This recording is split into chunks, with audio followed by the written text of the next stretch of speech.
St. Michael, South Central, good night. You know, I believe I have the easiest and the most pleasurable job of all the speakers. I have been asked to introduce my good friend, Miss Marsha Caddle, and that has to be the sweetest job given to anybody on the night. So, ladies and gentlemen, let me tell you all a bit about my good friend, Marsha. Although all the speakers before me have told you a bit of who she is, but let me tell you how I know Marsha. You see, a few years ago, a friend of mine said to me, Kirk, you have to meet a young lady. She's into social policy like you. She cares about people like you. And she is tremendously bright. So I said, I want to meet this Marsha. But fate did not bring us together at that point. But she said to me, Kurt, there is something about Marsha. And so we both were in the development world. And I had to interact with Marsha when Marsha was a manager at the United Nations, man. The woman is class. And then I interacted with Marsha when she was a development economist at the Caribbean Development Bank. I want you all to appreciate what you're getting. And then, as fate would have it, after I won my nomination in June 2016, I was told that there is a young lady coming to St. Michael South Central. Well, to be honest, at first I was a little nervous because I was a new candidate and she would have been a new candidate too. And so two new candidates taking on the Prime Minister, and the one who acts as Prime Minister most often made me a little nervous. But when I realized it was Marsha Caddle, I said, a soldier coming to the battle. A warrior for the people. And there are some things you cannot fabricate. There are some things you cannot go in a lab and create. Some things are natural. And she brings an energy to the program that nobody else brings. I am honored. I am thrilled. I am pleased to bring Marsha, but let me tell you why. I don't only support Marsha because she works hard. And Marsha works hard. Always canvassing, always doing something for the people. Marsha is a worker, not like the other fellow who is a poser. Let me tell you, she will go into the workshop, not show up for a photo op. But I don't only support Marsha because she works hard, and not only because she is bright, and Marsha bright, bright, bright. But that is not why. Not because of her reservoir of knowledge and her repertoire of skills. There's other reasons, man. Somebody said, Kurt, you like Marsha this much because she is a woman? Well, not just because she is a woman. She is no ordinary woman.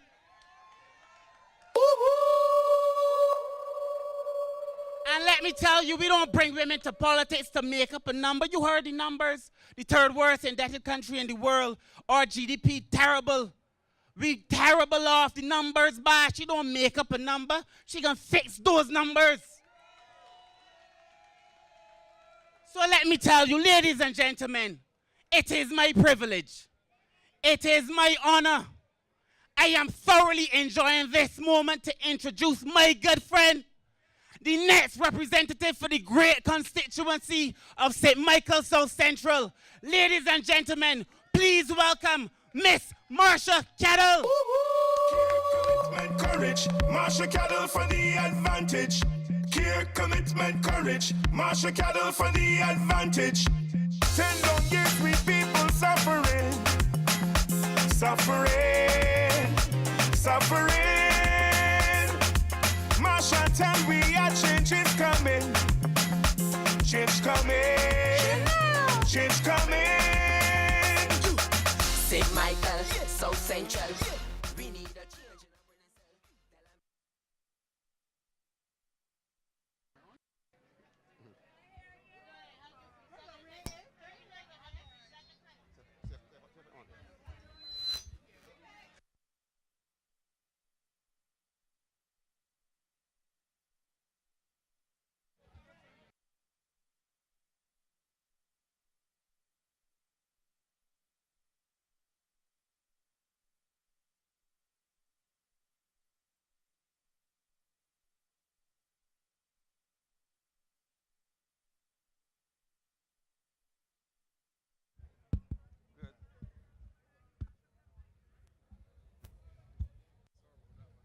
Don't worry, don't worry. Nothing can stop this transformation that is going to take place in this country, in this constituency. You know, I want to say, first of all, thank you to the speakers who took this platform tonight. Kirk, I'm going to have to take you everywhere with me wherever I go. Because the way that you rev up, that is energy that will take you on forever. Kurt Humphrey, thank you so much. I hope and I believe that I will soon have the opportunity to return the favor. I thank you for that introduction. Kirk and I are shoulder to shoulder in this fight for ordinary working class people in Barbados. And we are not going to stop until we see the Barbados that we were told that by the time we got to this age and this stage, we would see. We are not going to stop. I want to thank Radcliffe Lewis. I want to thank Arthur Holder, Joe Atherley, Trevor Prescott, the sheriff on my board in Halls Road, Jeffrey Bostick. I want to thank everybody who took this platform tonight in support of this work, in support of me, but in support, importantly, of this work that we have to do across St. Michael. Team St. Michael is one team because there is one St. Michael. And we have important work to do to unify these communities and bring them back to where you people of Carrington Village knew that you were. Carrington Village has produced some stars of the country and of the region and of the world. That track that you've been hearing tonight was recorded by Biggie Irie, who is from this constituency. It was recorded and co-written by the mighty Gabby, who is from this constituency. And by a young man, Akeem Porter, who lives in Britons Hill and who goes by the name Snap Brandy, who is from this constituency. And we need to understand and realize, and we need to say clearly to the Democratic Labour Party, we know who we are as Barbadians, and this last lost decade that you have taken us through is not going to allow us to forget who we are and where we were going when the tragedy of the Democratic Labour Party happened to us in 2008. Now, I want to start tonight by telling you a little bit about myself, and I almost feel as if I don't have to, because I feel as if my brothers in the Barbados Labour Party almost know me better than I know myself. It warmed my heart to hear you all up here tonight, and I really know, I mean, we don't have to fake it in the Barbados Labour Party. We don't have a problem of unity like the Eager 11 and the rest of them on the other side. We know who our leader is in Mia Amor Motley. And we know that we are all soldiers in the same fight. They're not edging and elbowing and shoving, because we have one purpose: to transform this country, and we are focused and ready to serve. But I want to start by telling you a little bit about who I am. Because where I've come from is the reason that I am here today. And you heard the others, Trevor and Jeffrey and Kirk, talk about it. I grew up in St. Clair Road in Haggett Hall. And, you know, I want to say something about how we feel as a people about coming from poor or working class backgrounds. Because the Democratic Labour Party would want to have you feel that we are saying that there is something wrong with being poor. That when we talk about the poverty that Barbadians find themselves in, that they should not now be in, that we are trying to say something bad about the people of Barbados. And the Prime Minister of this country would get up in Parliament talking with pride about how and when he used to carry water. As if we want to go back there, Frenda, we are not going back there with you. But I came from humble beginnings. And I don't have any shame in saying that when I was a child, you talk about how you're not supposed to talk about pit toilets. It is not anything to be ashamed about. That is how I grew up. That is where I came from. And don't let people tell you that because somebody says that there are 4,000 pit toilets in this country and that we have a plan to eradicate across St. Michael that experience so that an old lady at 85 years old does not have to get up in the middle of the night and fumble through the dark and go outside and risk falling over just to go to the bathroom. When we say that we are going to get rid of that plague, that is not anything to be embarrassed about. Wanting to be better, wanting more. Don't let Frandel make you shame about that, because he got more. And he got a lot more in the last 10 years along with all of the rest of them. But that is where he came from. And the reason that I was able to move beyond that, and I talk about it all the time, I talked about it last year when I gave the Grantley Adams lecture. The reason I was able to move beyond that is why? My mother worked hard. My father worked hard. But not only did they work hard, and this is the difference between the Barbados Labour Party and the Democratic Labour Party. Under the Barbados Labour Party, your hard work means something. It gives you results and it goes somewhere. Under the last 10 years of the Democratic Labour Party, our hard work has felt frustrating. You're working and you cannot see a way out. And that is the difference. But my mother used to do some of everything. It was important to her that we had opportunities. And I want to say this. We have to pay attention to what we call education in this country, because it was not just about going into a school and sitting down in a chair. My mother made sure she planted kitchen garden. She went and get sheep. She went and get pigs. We had to beg her, don't bring home any cows because we can't manage them. She was and continues to be an ambitious woman, and I am proud that I've gotten my work ethic and my focus on success and results from my mother. My father went to work every day and came home to make sure that his family was cared for. And in that way, they both made sure that when there was an opportunity available to us, that we were able to take advantage of it. And so that when there was some class trip, that costs money, because education is free up to a certain point. I want us to understand that. There's free education in Barbados, it is true. But you have to buy uniforms and books and all the other little things that are required to send school your children. And this is something that we act like we don't understand.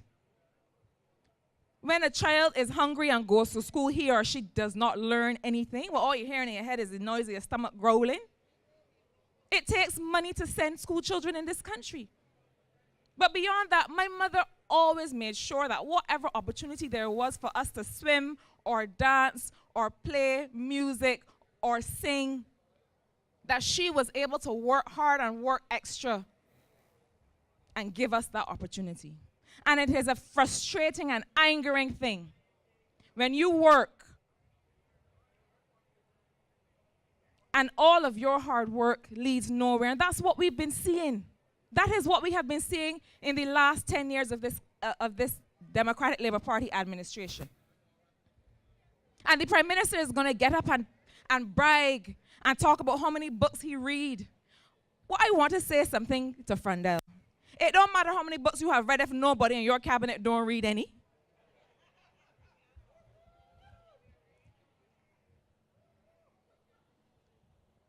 I think you should be giving some of them some books to read. I would give Richard Seeley a book that explains how increased tourism arrivals don't necessarily translate to increased money in the treasury. Because he's just talking about arrivals, and standing up, posing at the port, when those same taxi drivers that in the background, in the photo at the port, cannot get any work. Because all the work, moving tourists back and forth, instead of going to men and women that you have given taxi licenses to work hard for their families, instead of going to them, it's going to your friends. It's going to the same one or two people. And you posing for pictures talking about tourist number whatever coming in at the port. And the foreign reserves down to $370 million, 4 weeks of import cover. You know where it's supposed to be? It's supposed to be at 12 weeks. You know where they told us it was? At 6.6 weeks. Somebody needs to come to the people of Barbados and tell them the truth, and the Barbados Labour Party is here to do that. Frandella, you would give. Well, I don't know what but you would give Dennis Lowe. I don't know when you end up at does this gay orientation booklet or something, that might be the kind of, but I am not saying that that's where the man is going. I ask if that's where you get when you get there.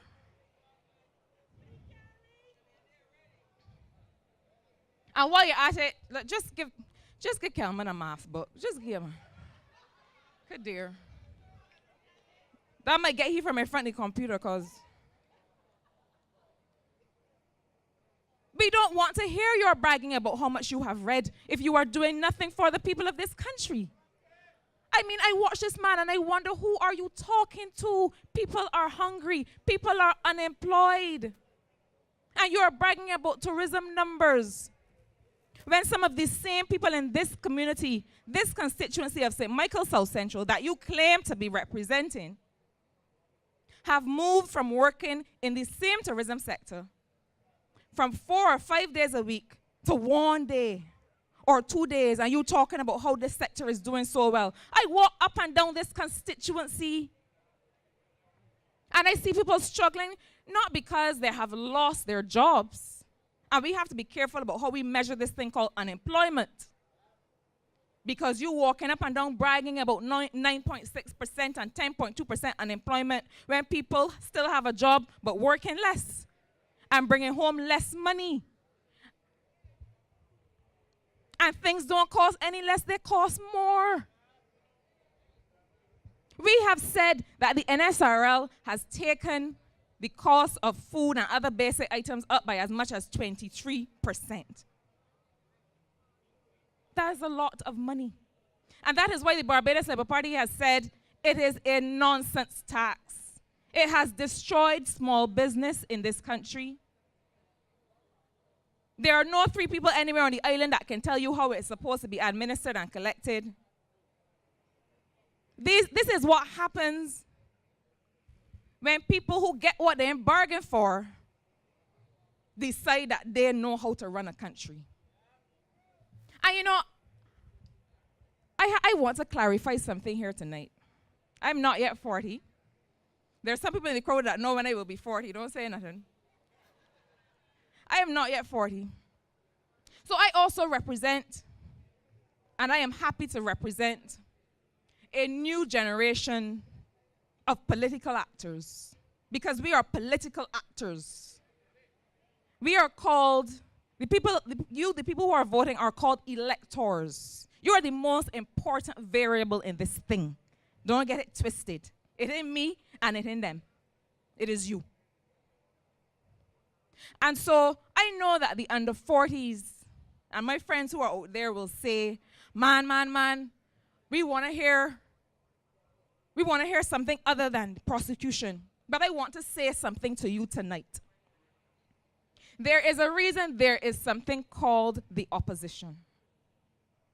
The reason for the opposition is that together with you, the people of Barbados, it is our responsibility to hold the government accountable to the promises they have made to the people of Barbados. I am not up here to curse anybody. I don't care about the other fella that was told clearly by the people of St. Michael South Central in the nomination of October 2016, thank you and good night.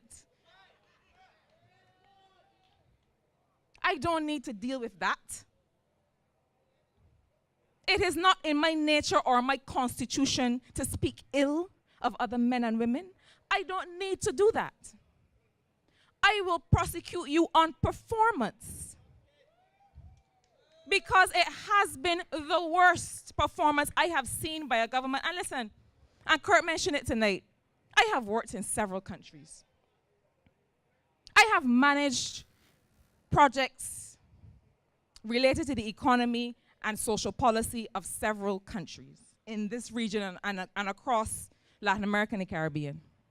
So when I tell you that this is the worst government and the worst kind of governance I have ever seen, I ain't talking about just in the history of Barbados. I'm talking about in the history of this Caribbean.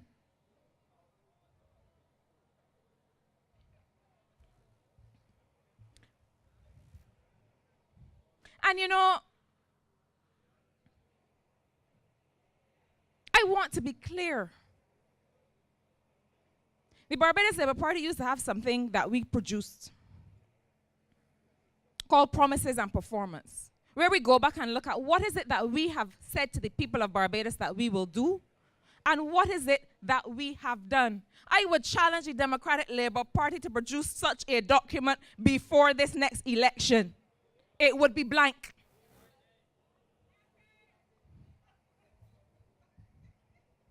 So to be clear, my business up here is not to speak ill of people, but it is to make it clear that the Democratic Labour Party has not fulfilled its promise to the people of Barbados, and worse, it has not fulfilled its own legacy, because Errol Barrow would be shame. And I know that those supporters of the Democratic Labour Party who are within the sound of my voice are also shame. It's all right. It's all right to be shame. You know how to show them that you're shame? Don't give them your ex at the next election. Because this is not about party. This is about progress. This is about taking this country forward. And even if, let me say this clearly, even if you were proud to support the Democratic Labour Party up to a decade ago, I know that you cannot be proud, that you are deeply embarrassed, that this is what passes for a Democratic Labour Party government in Barbados in 2018. I want to say a little bit about this slogan that we have taken on for our campaign and for the work that we're doing in St. Michael South Central. The slogan is care, commitment, courage. And those words are important to me because when I was growing up, those were the values that it was made clear to me would help me be a successful person. And we have to realize that what we are trying to do in Barbados is create successful people, not just find work for people to do to keep them off the road. And so for me, the care came not just from my parents, but from my community. I had a teacher at Belmont Primary School who lives in this constituency, Jocelyn Braffett. I still can't get used to calling her by her first name. She's here. I can't get used to calling her by her first name because she was always Miss Braffett. And so every time I call her Jocelyn, I always feel a little funny. But this was the kind of teacher who would say, there was a group of us girls that we would always do everything together. We were in the choir, did everything together, danced together. And Miss Braffett used to say, girls, this weekend, come in by me and we can go here, we can go there, we can go to the museum. We can go and visit a senior citizen's home because the people need some company. And that is the care that was shown in our school system by people who didn't have to do it. And the commitment and the courage, because you can't do that now. And so these are the things that for me are also the foundation of good political representation. A government that cares or a representative that cares will walk up and down the streets of Carrington Village and of St. Michael South Central and realize that there are families and parents with children who learn differently and who have all kinds of different needs. And when I talk to people in Carrington Village and across St. Michael South Central, one of the things that keeps coming up is the fact that households and families are left to struggle on their own. It was not like that in Barbados. You have families who have children with particular needs for care. Children with dyslexia who learn differently. Children with autism who learn differently. And I want us to understand that the work of parenting is work. It needs support. And a lot of what we see in our young people comes from the fact that a lot of parents don't feel supported. And so you have parents with these children with these special needs that when they put them in the school system, they don't know what to do with them. And they send back home the children and say the children ain't learning. I say all the time that I was lucky. A lot of my friends here tonight, we were lucky because we happened to learn in a way that the system was set up to cope with. Any other way, Ms. Brathwaite,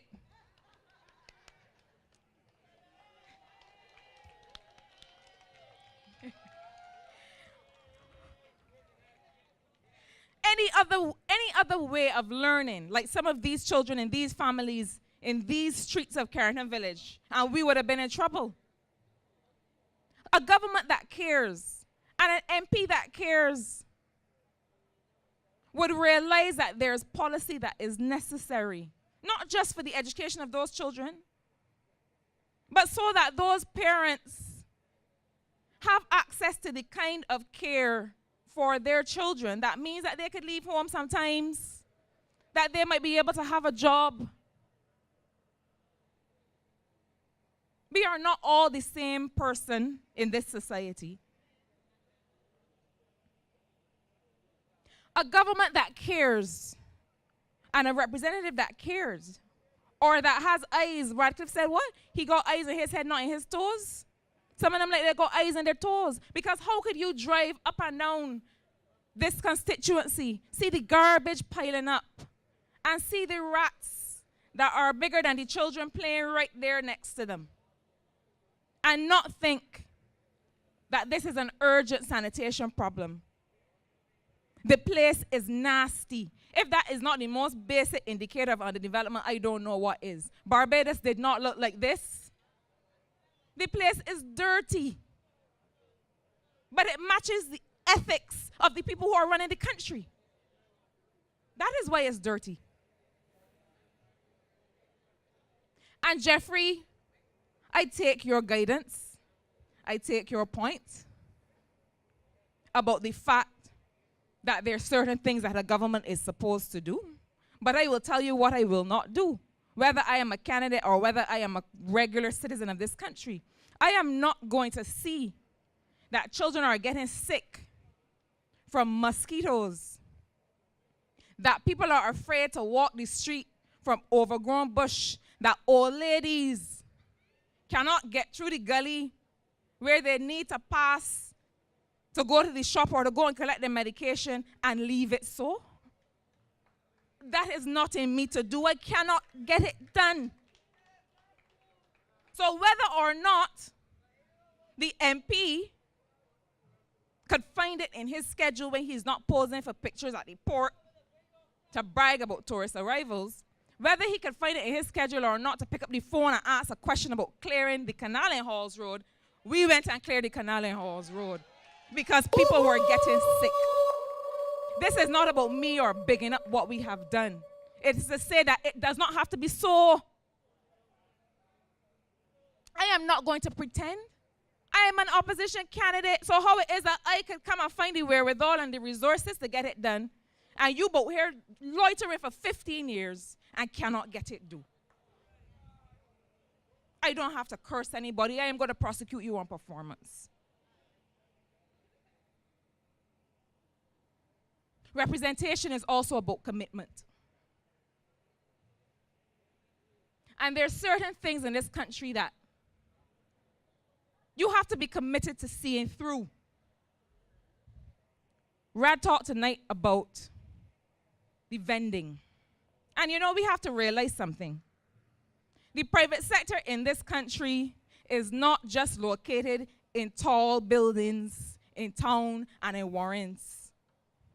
The private sector in this country is also that lady over there selling popcorn. Is also the lady walking up and down here with the snacks in a container. The private sector in this country is also the vendors at Cheapside and all through this country who are trying to make a dollar to feed their families. So when we're talking private sector, understand that we're talking about regular people. And this Democratic Labour Party government has managed to criminalize the simple practice of vending. They came with some legislation a few weeks ago that if you just grow some spinach, and I use spinach because my mother used to grow spinach vines all up and down the paling and pick and sell. I used to have to eat it because it was growing outside and I was not a fan of spinach.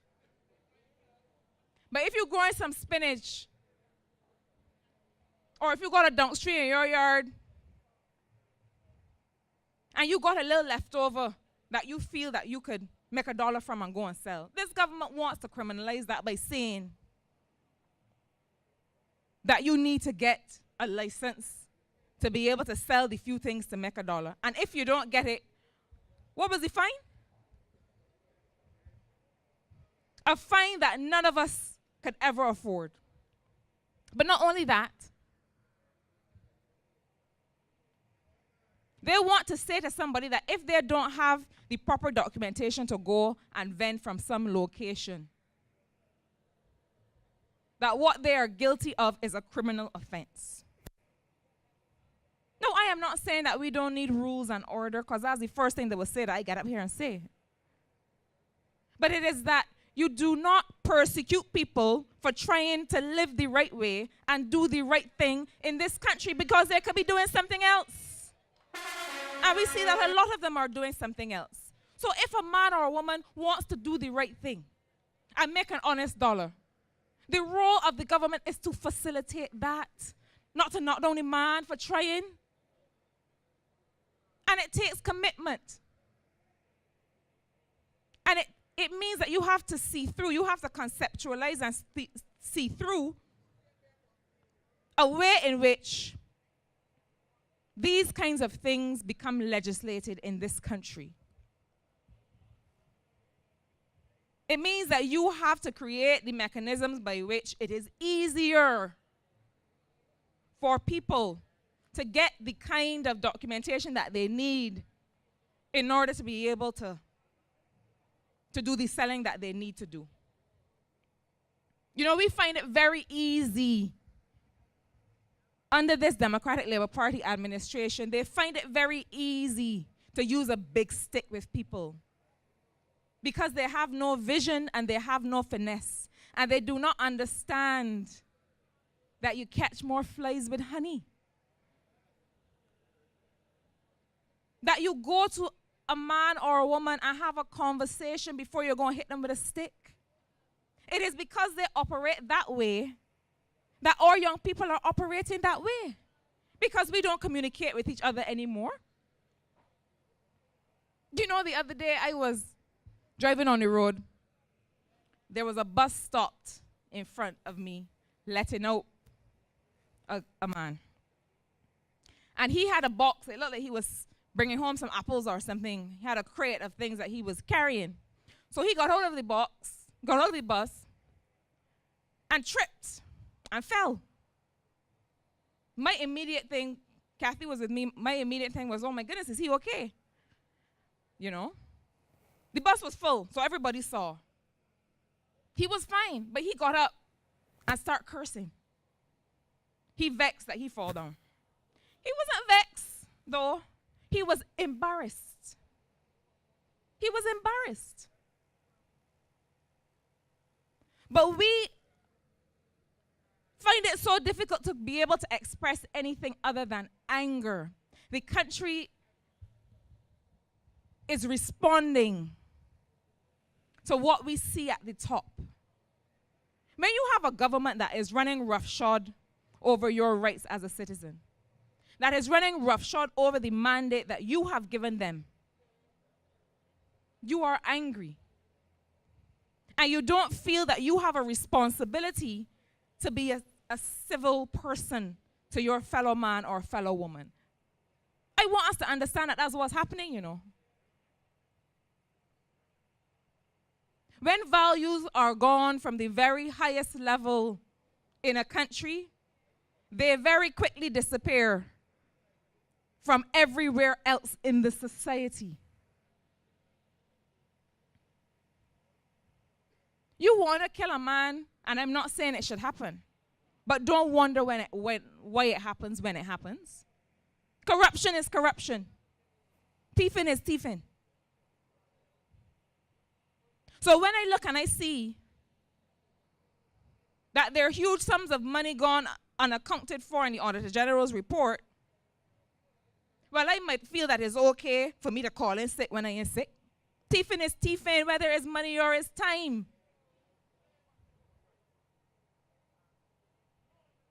So don't wonder why. And you have the Prime Minister as what? A productivity champion? This is the most unproductive bunch of fellas to ever have loitered in the halls of Parliament, and you want to call him a productivity champion? You know when people are productive? When they got water to bathe and go work. People are productive when they can come home and find that the garbage truck come and pick up the garbage and the place clean. People are productive when they can get a bus to go to work. But when I get in work at 10 o'clock and I'm supposed to be there at 8 o'clock, that's how much less productive I will be. Come and talk about productivity champion. Get her out of your study reading your Plato or Aristotle and come out here and see how the people in Barbados are living. I don't want to hear about how much books you read. Everybody read books. You have a mandate to govern this country and to manage the affairs of the people of Barbados on their behalf, and you have not been doing it. And you could run from now till when? You can't hide. Parliament will dissolve on the 5th of March.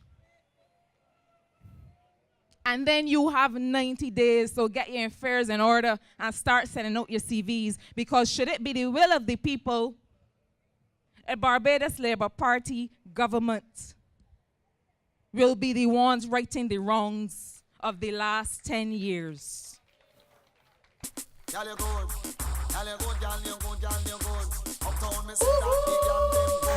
The original DJ Ronnie Fresh. I don't know if that was for me. I don't know if that guy good was for me, but I'll take it.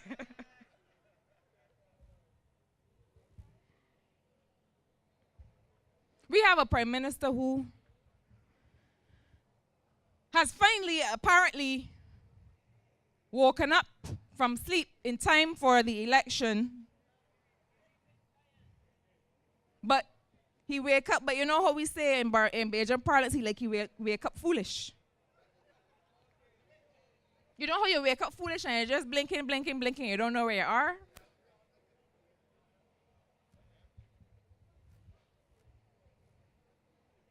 Bringing items before Parliament that have no bearing on the well-being of Barbadians.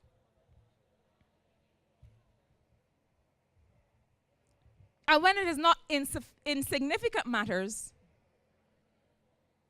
they're matters that threaten the very value system of Barbados.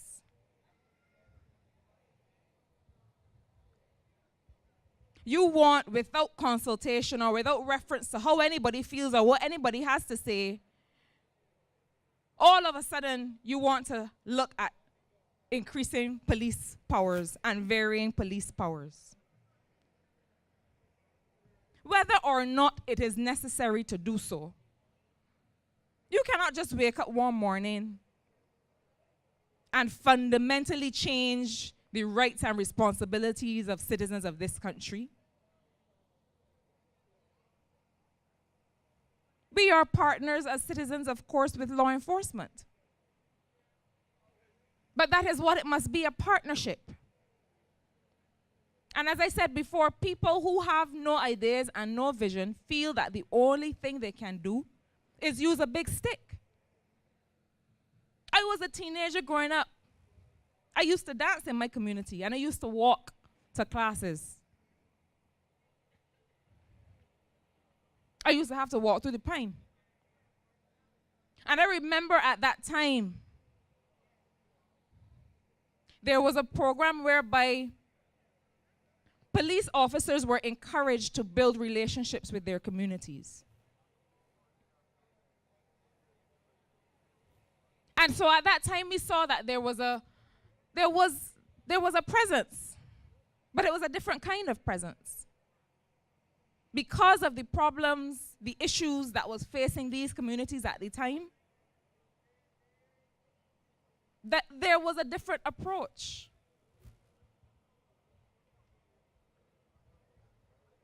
Consultation is a very important part of governance. And you cannot just get up one morning and decide that you know better than people what is right for them. Yes, you have a mandate from the people. But it is not just every 5 years that people get to have a say in the things that affect them. Jeffrey talked tonight about the rubbing shoulders and about the town hall meetings.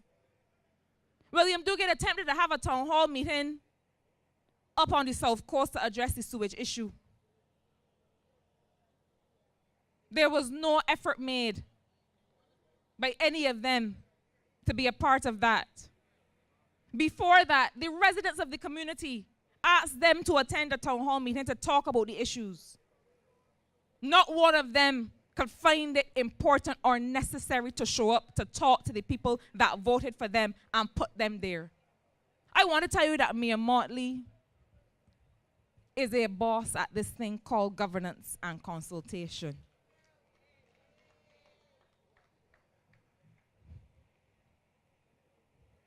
You know, it's all right to be bright. Bright is good. Knowledgeable is good. It's important. Capacity is important. And we know that because we have seen what lack of capacity has looked like for the last 10 years. But I want to say something about Mia Motley. As Jeffrey said, for the last couple years, the Barbados Labour Party has been getting ready to help rescue Barbados. And we are not going to do what these guys have done, which is to get there in your big suit and feeling real good and now start to scratch your head about what to do. We have been planning.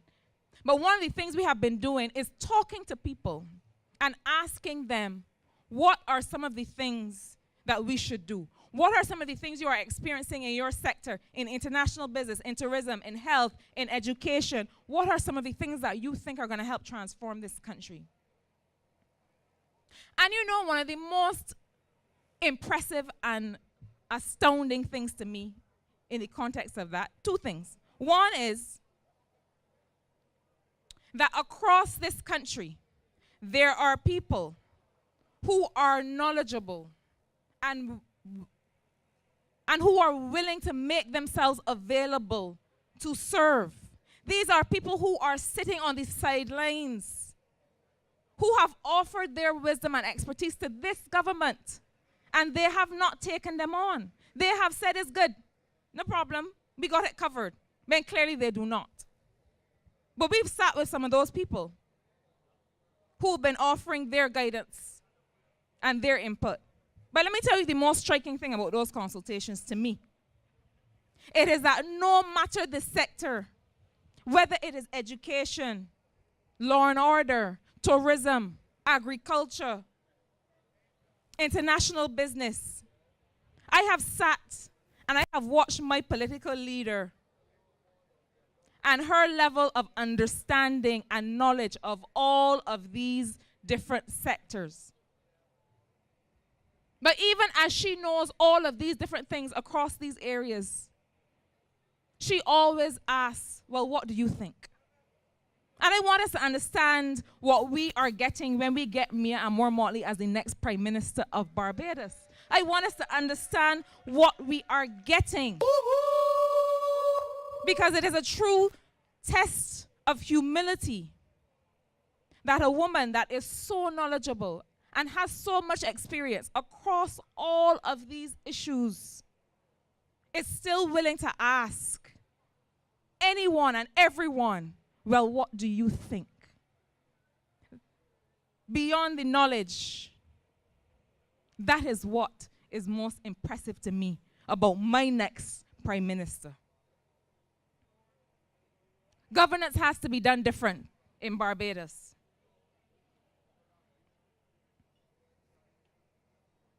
Before I start to look at what I know some of the young people in Carrington Village have come to hear, which is what are some of the issues in South Central and what are we going to do about it? I want to say one more thing. I want to say that one of the most offensive things this government has done, and there have been many, is to bring to Parliament estimates to seek financing to spend taxpayers' money outside of the mandate that they have been given by the people of Barbados, and refusing to call an election to have that mandate renewed. I want you all to understand what is happening here. If the Democratic Labour Party is so convinced of a win at the next election, why not call the election? It is an insult to the intelligence and to the good manners of Barbadian people to decide that you're going to come and ask for money to fulfill what should really be the things that those people have asked you to do. But the people of Barbados have not asked you to do anything for the next 12 months because they have no further use for you. And it takes unmitigated gall to come to look to debate numbers and issues and to bring to the people of Barbados a Barbados Sustainable Recovery Plan, BSRP. Those first two letters are what?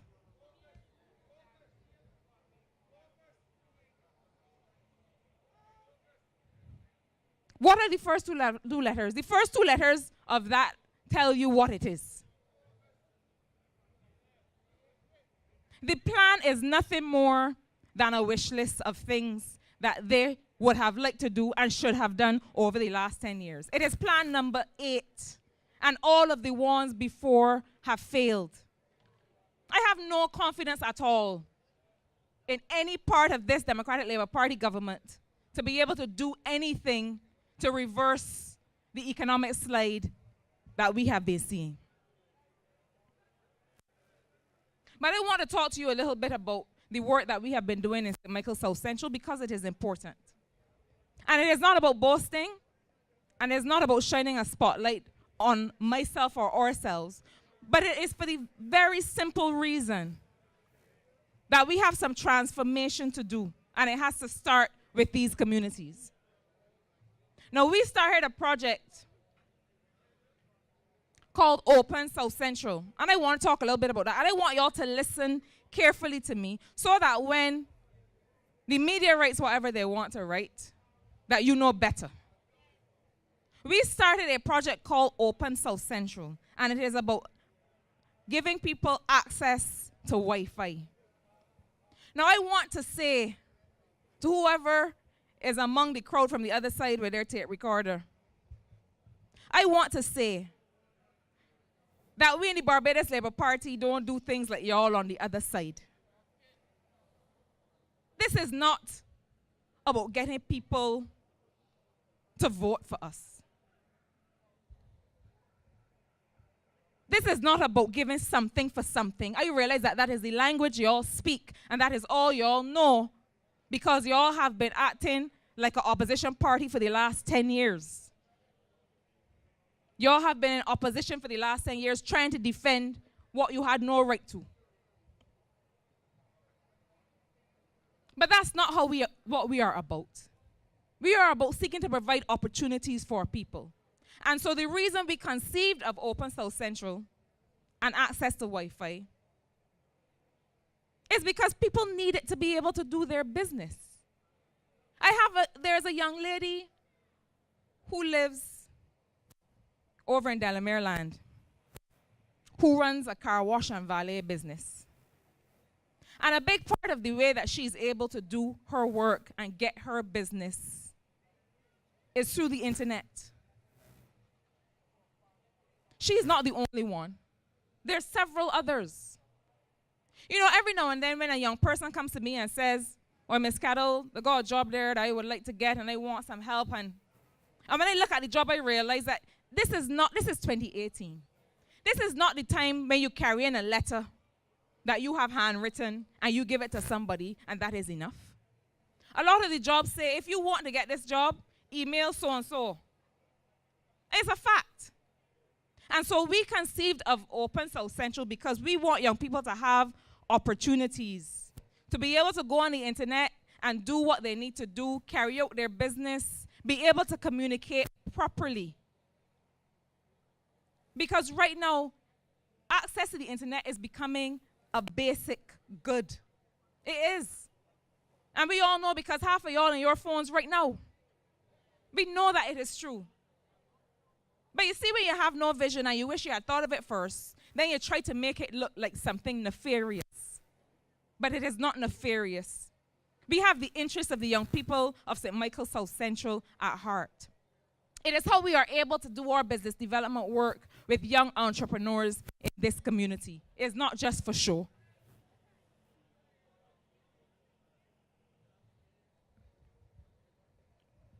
Next week, we begin something called an Ideas Club for young people. And it is about learning. It is about the fact that a lot of young people are out of school.